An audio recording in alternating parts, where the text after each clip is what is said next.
Okay, last week we were talking about probability and we looked at Venn diagrams. This week we're still talking about probability, but we're going to start talking about tree diagrams.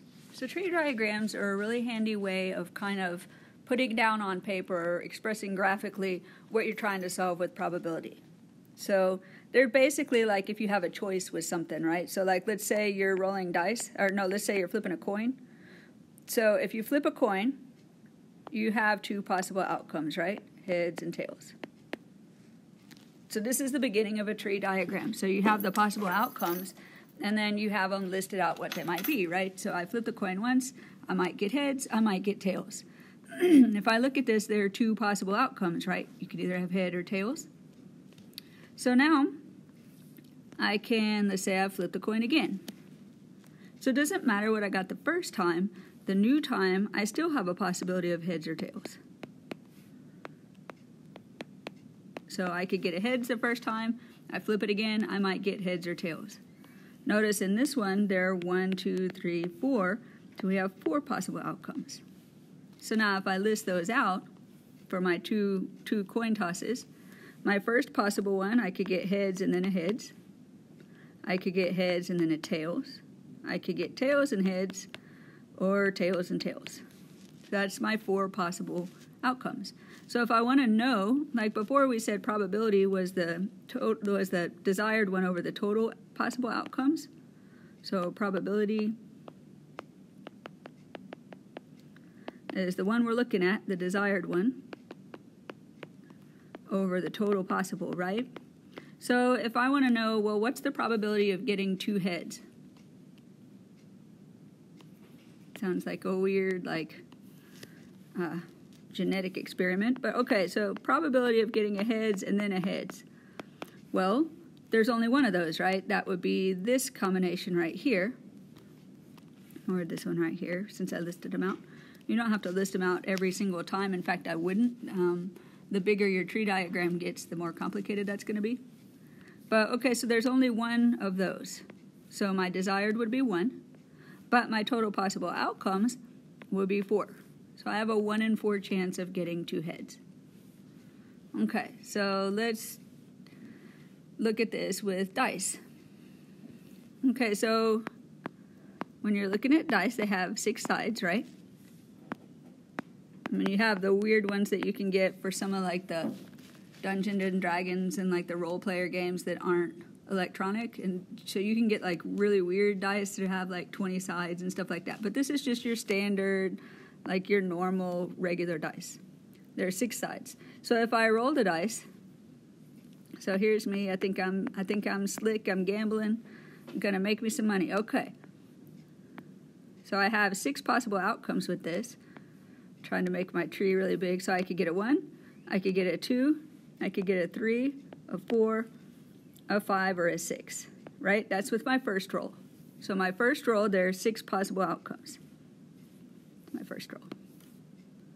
For my second roll, my second dice doesn't have, or second die, I forget which one's the plural, but anyway, the second one, my second roll doesn't depend on what I got for my first one. So with that one, again, I could get 1, 2, 3, 4, 5, or a 6. If I rolled a 2 the first time, I probably should have, anyway, I could get a 1, 2, 3, 4, 5, or 6. If I rolled a 3, I could get a 1, 2, 3, 4, 5, or 6. Same thing with the 4, same thing with the 5, same thing with the 6. I'm going to copy and paste on this because I can. Da-da-da, look, it's magic. Okay, in this case, this is my second roll. And there are now 6, 6, 6, 6, 6, and 6. There are 36 possibilities. So there's a trick to this. So if you look at the number of times you're rolling, and it's always like the same, we didn't change our possible outcome or possibilities. So like with this first one, on the first roll, 6 to the first power is 6, right? On the second one, 6 to the second power, so 6 times 6 times 6 times, 6 times 6, yeah. So 6 times 6 is 36. So on our third roll, we would have 6 to the 3 possible outcomes. I'm pretty sure it was 2/16. Let me verify. It's been a while.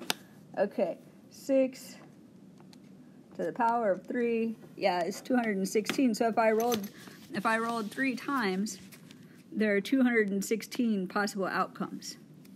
So whatever roll it is, you just raise the number of choices to that power, and that's how many total possible outcomes you have. So if I wanted to know, well, what's my probability of getting 2 1s, so a 1 and a 1, well, there's only one way that would happen, and that, let me highlight it a different color and make it bright pink.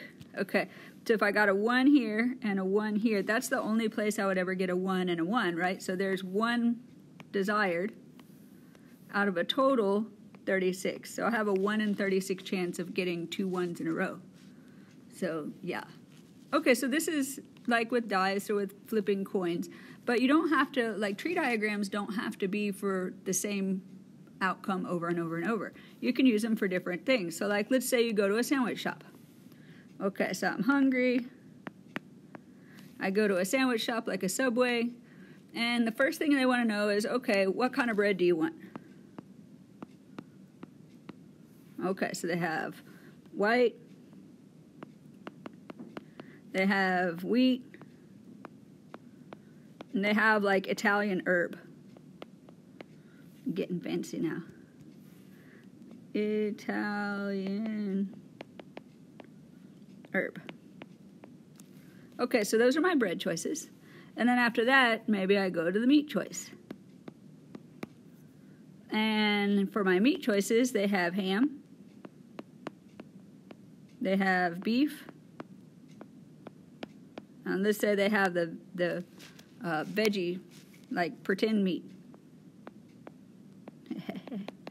Okay, so that I have 3 choices, right, for my meats.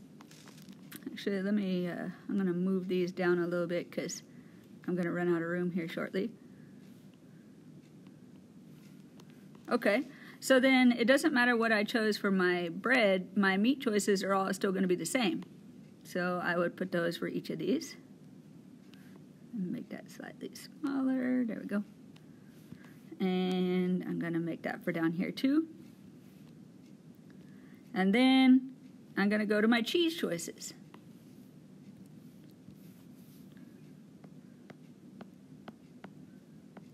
And maybe they have American.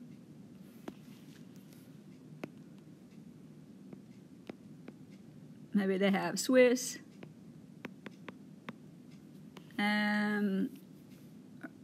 Okay, let's say cheddar and Swiss. So cheddar,